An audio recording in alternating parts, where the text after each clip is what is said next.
Hello everyone. Welcome back to Kimchi. Soda. Well, you're Kim though. I'm Kim, I'm and Soda. We have not updated for a long time. since January, where have we been? We've been to where? I told you to not fool. Oh yeah, okay. We've been to the nation, the glorious. Is it a republic? No, what is it? We're Been there currently for 2 scrolling. months. We've currently been scrolling up through the Wikipedia to get to the synopsis. Turkmenistan. That's where we've been. Tell us about the Turkmenistan. Well, it's one of the 6 Turkic states. It's in West Asia, and I think it's a little bit of a dictatorship, sort of, where it's all very hush-hush. And you go there, and I don't think you can interact with the citizens that much, and you have to have a tour guide with you. And when you book an itinerary, sorry, this is what happened to us. When you book an itinerary, you have to basically have it approved by the government. And so you go there and they tick off all the things on your itinerary, and then they supply you with a guide. And you have to pay like $100 maybe a day, like a lot of money. So we're like really like we're running out. We're not liquid at the moment. Yeah, we used to be rich. Why did we come? Well, for one reason and one reason only. The Vasa gas crater is a hole that is constantly burning, and it's said to be the door to hell. Yeah, the gates of hell. This is actually Turkmenistan's largest tourist attraction. The coordinates are 40.252493, 58.439588. Yeah. So to see this burning hole, we spent our last 2 months staying here to look at the hole. Okay. I think Kim just dropped something into the hole. Shit. Passport. Okay. Moving on to Project Hail Mary. Which we saw from within the center of the gates of hell. Yes, They we set up watched a this nice projector. movie. It's adapted from the book, which Kim read it. I think the book's better, but I also found the book really annoying because it's like first person. So the author's like, I tried to speak to this alien. I sort of at the beginning found that really frustrating. Why is it frustrating? I prefer reading in third person. I don't know. Ah, okay. It's quite simple. What do you like about it? I like that it's very hopeful. Oh yeah. Why is it hopeful? I don't know. I think spoilers. The main character meets an alien in space, Yeah. and a lot of sci-fi films, when a character meets an alien, it doesn't go exactly well. And I think it was like I preferred it because they both like became friends. And they were both lonely. Yeah, they were both lonely beings, and they found each other. And it made me cry a bit. But anyway. Yeah. I think like looking at how human can be friends with aliens make me think like all the wars that we're having on Earth is stupid as hell. Yeah. Yeah, exactly. Yeah. Like you'd rather fight with your kind than other kind. Yeah. It doesn't make sense to me. But anyway. Do you think that would have happened in real life if we met that alien? We'd have gotten along with it? Or do you think that's just wishful thinking on the It's part kind of of the wishful thinking, but I don't think it's like completely unreal. author? I think we'll be quite defensive, Yeah. but meanwhile we're also very curious. Mm. I guess that's why I'm like USA just keep like trying to explore the aliens. They still want to communicate or like interact with them somehow. I think, or they wouldn't spend money on it. Okay. But also, it's them. They will sure have like weapons with them. No, I really enjoyed it, but I think I preferred the book overall. And I think a big part of that is that the emotional gut punch I felt in the novel towards the end, I didn't feel as much in the film. I felt the emotional gut punch earlier when Ryan Gosling's character finds out he can return back to Earth, and that the little alien Rocky can save him. Yeah, the last decision as well, which was like he decided to go to save Rocky. I think it makes a lot of sense to me. Like I'm not surprised because for me he doesn't have any longing to the Earth. Yeah, but that's the thing. In the novel, the reveal that he's going to go back and most likely die, like he is not explained enough in the film that he is basically condemning himself to death to save Rocky. Like he knows that he'll die to save Rocky. Like I know he would die, Mm. but that's what I'm saying. Mm. Like choosing between going back to Earth with probably like there's no reason to go back to Earth. You're gonna like just live without a reason, or you can just go save your friend who has a reason to live, which is his mate. Yeah, I think it's not a difficult choice Yeah, sure. for him. I just didn't that's what I think. Like, I'm glad that you picked that up in the film, but I didn't think it was as clear as it is in the novel. Especially because just before, like, he makes that decision, he has his final flashback in the book where he turns out he's a major coward. And so it's Yeah, like, that's also like demonstrated in when Rocky says, "Oh, I can just give you the fuel," and like Ryan yeah, Gosling is like, "Oh yeah, that's good." yeah. You can sort of see that, but He was putting on a good brave face. yeah, I think yeah, we'd yeah. all be like that, to be honest. Ah, Maybe not the two the captain and the engineer, the Russian and the Chinese characters that died off screen at the beginning. yeah, yeah, yeah, yeah. Oh yeah, they also spoke Chinese in the film. Yeah, I can understand nothing aside from 无所谓. 无所谓 is like, it doesn't matter. But Okay. that's like in the middle of the things. Was but it the Chinese guy you couldn't understand, or the German character speaking? actually, 无所谓 is said by the German character. And you could only understand that. Yeah. That's so funny. that Chinese guy, when he started to speak Chinese, I was like, what am I? Was he this- speaking Cantonese Am or I really Mandarin? They should be Yeah, saying but in like, maybe Mandarin. that's why you didn't understand it. It's just like a sudden shift of language because I'm trying to understand it in English, and it just doesn't make sense to me at all. And I'm like, what the hell is going on? Is this the end of me? Whenever this character speaks, I just can't understand what he's talking about. Yeah. Is it what accent is Because this? there's no subtitles. Yes, Mm. that's a disaster. I can see people in the theater are quite a little bit panic about not understanding what they are talking about. Like they missed a little bit. When we watched the film, Soda was already at the cinema with another one of my friends, and they hadn't met, so they had to. I was intending to introduce them, but they had to introduce each other because my friend somehow forgot that fuel exists, and he managed to get his car all the way down to basically an empty tank, and Like, isn't there like a light that warning you? yeah, That, he ignored it. Oh, He saw the light. He said, "Yeah, I saw the light a few days ago, and I don't know, fuel is so expensive at the moment." And I was like, "What are you doing, mate?" yeah. This reminds me of like Penny from The Big Bang Theory. She is like the same thing. The light is always on, and then what is it? What's his name? Sheldon. Is it I think you don't have enough fuel, and she said no, it has been there for like a month. And he said, then maybe you should check if the light is still like working.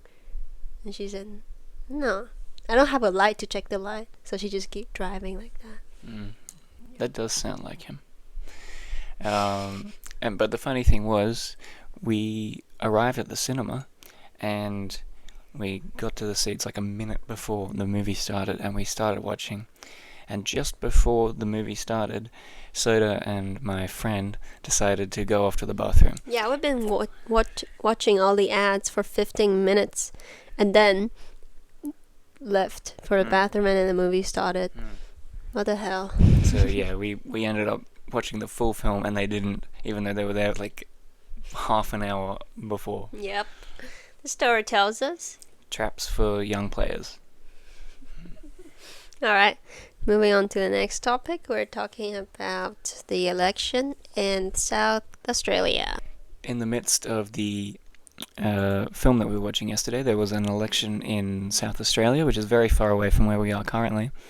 Um, and it was a bit of a interesting election because it's the first time One Nation, which has been polling strongly, is actually getting tested at an election. Okay, what is One Nation for those who has nothing to do with Australia politics? Okay, so One Nation was originally called Pauline Hanson's One Nation. Hanson was a former member of the traditional Conservative Party in Australia, the Liberal Party. She left the party for having extreme views on race. She's very far right. She campaigned a lot on anti-Asian sentiment, and also at the moment more and more has been campaigning on anti-Muslim sentiment, and is really sort of like a source of division in Australia. And the depressing thing is that it's working in the polls federally in pretty much all of the states. I believe One Nation is polling really, really well, and is actually usurping the Liberals. What's usurping? Usurping, like taking over. Yeah. So it's quite scary, but I am optimistic that it won't end up working out. Maybe they'll get a large opposition in one of these states, and people will start to realize that they're all full of shit, and their only policy is grievance. They do not have anything to offer aside from division. Mm-hmm. Okay, that's very unbiased comment from Kim. Do you want to talk about the result of the election? Yes. Well, the Labour Party, who are the incumbents, look as though they have won in a landslide. Sorry, they don't look as though they have won in a landslide, and this was to be expected. Polling basically indicated that they would win in a landslide. The question was whether the Liberals or One Nation, those two right-wing parties, one further right, one more centre-right, would form the opposition to the government. Maybe they could form a coalition. I hope that doesn't happen. I'd hope no one normalises One Nation. And I don't think they will, because it looks as though Ashton Hearn, the leader of the Liberal Party, has won more seats than were expected. It was looking like a few people I was watching were basically saying it was going to be a bloodbath and there'd be like 1 or 2 Liberal seats. It's not much better. It's 4 to 6, but that's like you can have a team. You can have an opposition there. So, wait. The result is not finalized yet? No, it's still being counted. It takes ages to count Australian election results, and that's just due to the preferential voting system. So you can count all the first preferences, but then you have to go through all of the preferences all the way up to the first to work out who is actually winning that seat. I see. Okay. So overall, it's looking optimistic right now. Yeah. And we hope that far-right people don't get a seat. We hope so, but it's possible. I'm optimistic, but there's an election in Victoria at the end of the year as well, with an incumbent Labour government led by Jacinta Allen, and she is incredibly unpopular.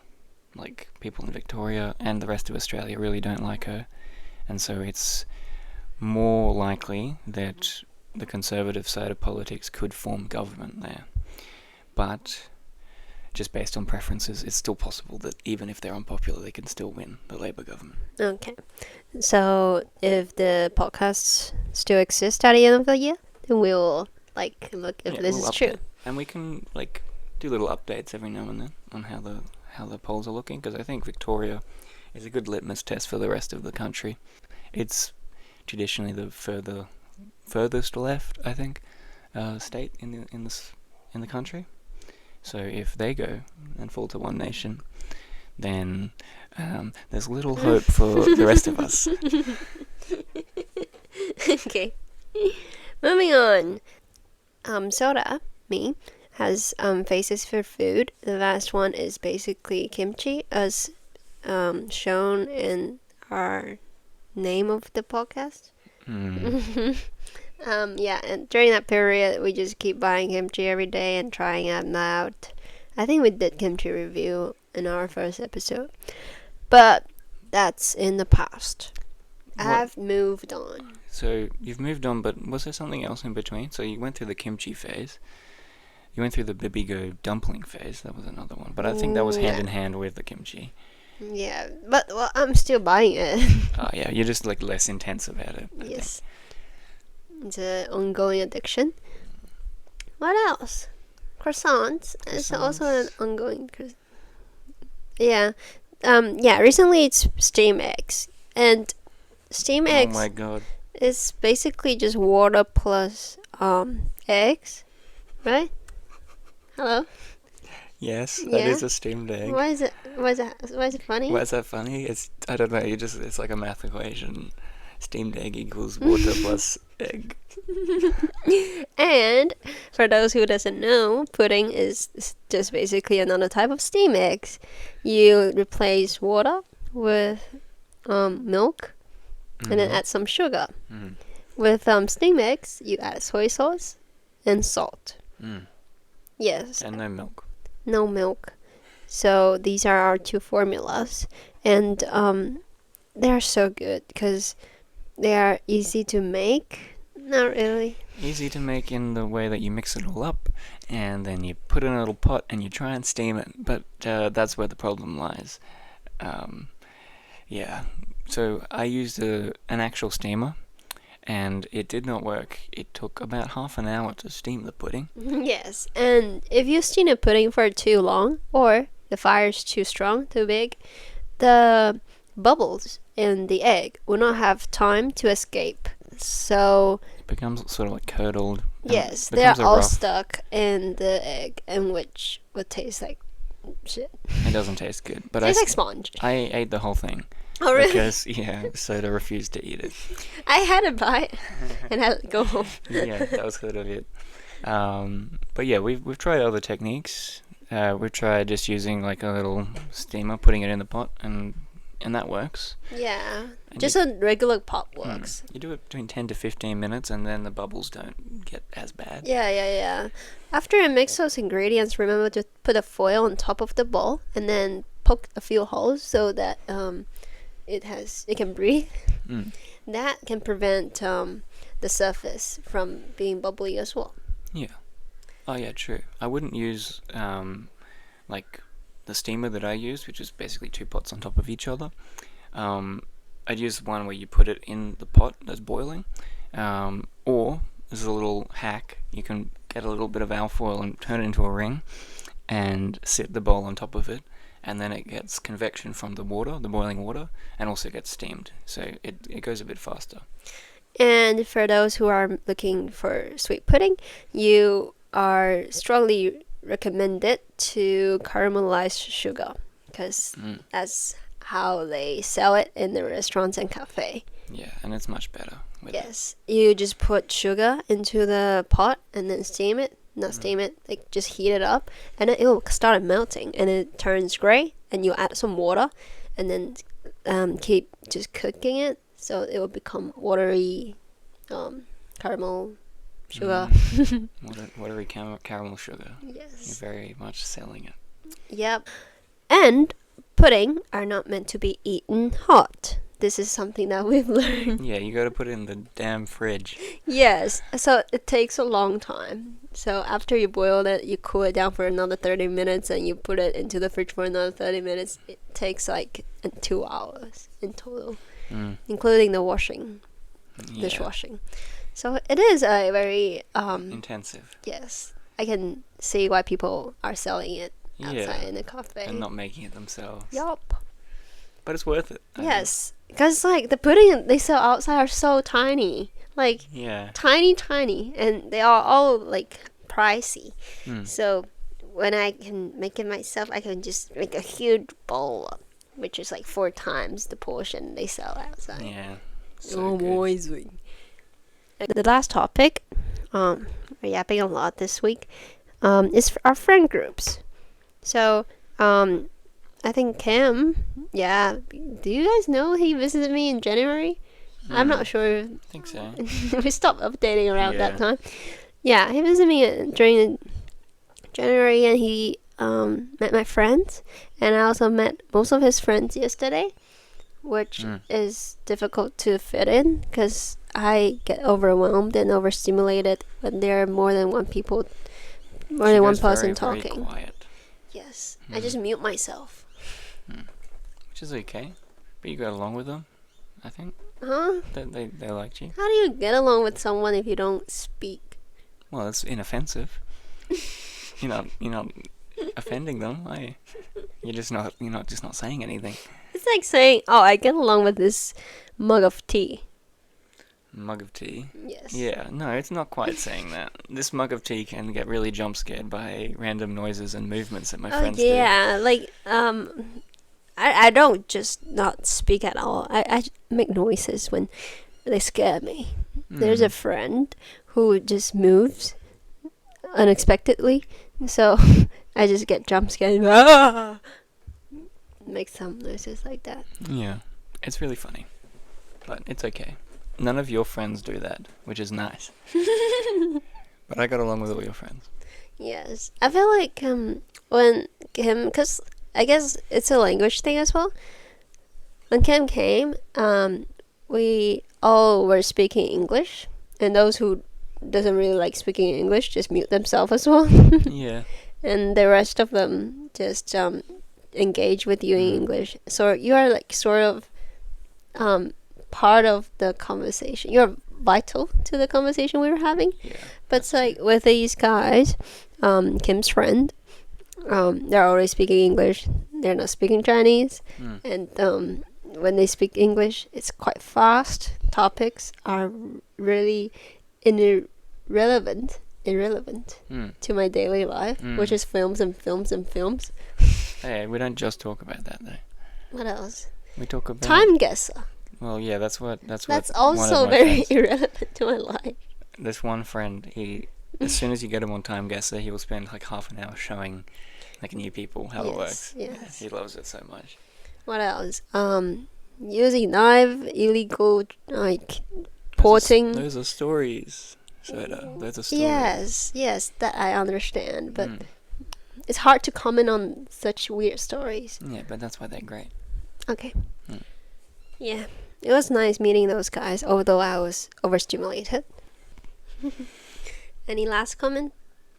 I genuinely had another Steam Deck comment, but I think I've forgotten it. Yeah, Tell it's me that. gone Tell though. me that. I'll tell you after, because like I've been trying for the last like 5 minutes to remember there's another hack, I swear. Yeah. Oh, we Soda's roommate told us when we had all of these pots and pans everywhere that we can just steam the egg in the rice cooker Yes. and just do it in one go. And we haven't tried that, but that sounds like an incredible hack. That's brilliant. That can save us from washing like 5 more dishes.